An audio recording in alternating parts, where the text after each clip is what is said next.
আপনারা কি এটা শক্তভাবে বিশ্বাস করেন?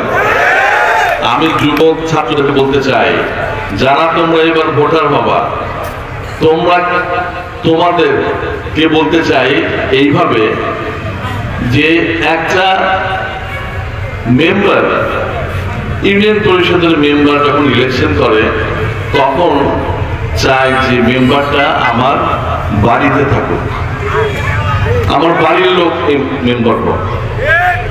যখন ইউনিয়ন পরিষদের চেয়ারম্যানের ব্যাপার আসে তখন চাই যে আমার গ্রামের লোকটাই চেয়ারম্যান হোক। তারপরে এইভাবে ধাপে ধাপে সবাই অঞ্চলকে টানে। তো আজকে আমি বলতে চাই যুবক এবং ছাত্রদেরকে, এবং তোমাদেরকে দায়িত্ব দিতে চাই, তোমরা কি এই 5টা ইউনিয়ন একত্র করতে পারবা কিনা? আমার যেটা জানার ইউনিয়নে তোমাদেরকে এবং ছাড়া তোমরা যদি একত্র হও সেক্ষেত্রে তোমরা তোমাদের মধ্যে দাঁড়াতে পারবা কিনা? যদি তাই হয় তাইলে তোমাদের তো আসলে কাজ থেকে শুরু করা উচিত।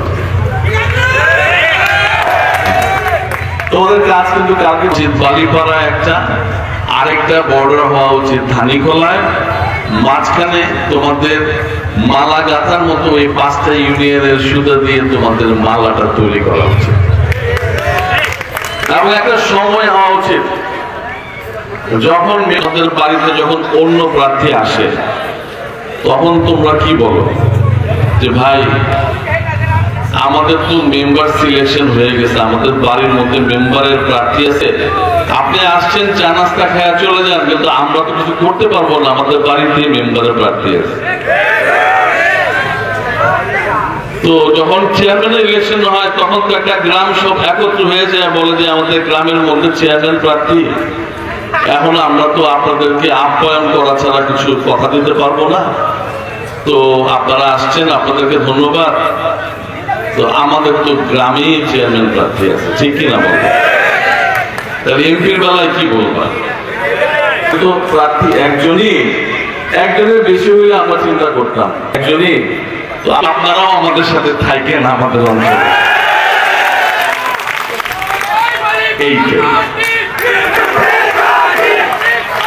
ঠিক আছে, শোনো, এখন যে তোমাদের অঞ্চলের সন্তানের কেন তোমরা চাচ্ছ, অসংখ্য উন্নয়নের কাজের কথা বলতে পারি, একটা যদি বলি সব উন্নয়ন ছাড়া যাবে, সেটা কি বলো তো?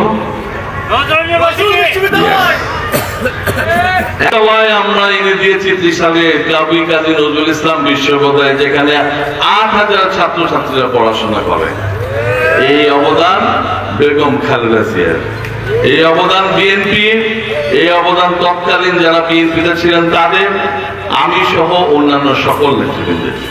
তাই বলতে চাই, তোমরা বলতে পারবা আমরা কেন ওনাকে চাই। আমরা চাই যে উনি আমাদের এই অঞ্চলের উন্নয়ন করতে পারবেন। প্রিয় ভাইরা, আমি আর বক্তব্য রাখতে চাই না।